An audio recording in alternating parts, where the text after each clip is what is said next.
যতজন সাংবাদিক গণমাধ্যম কর্মী ওই জায়গায় ছিলাম সকলেই আহত হয়েছে, পুলিশের গুলিতে নিহত হয়েছে।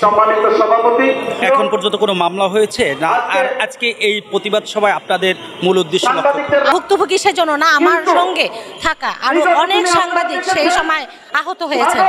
ইনস্ট্যান্ট ওখানে 4 জন সাংবাদিক পড়ে গেছে, যাদেরকে চিকিৎসা নেওয়া হয়েছে সঙ্গে সঙ্গে।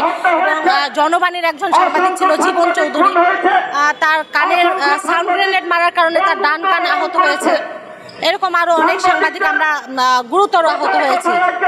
তো আসলে এটা আমাদের ওই দ্যাট টাইম আমরা তাদেরকে জিজ্ঞাসা করেছিলাম কেন আপনারা আসলে সাউন্ড গ্রেনেডটা মেরেছেন।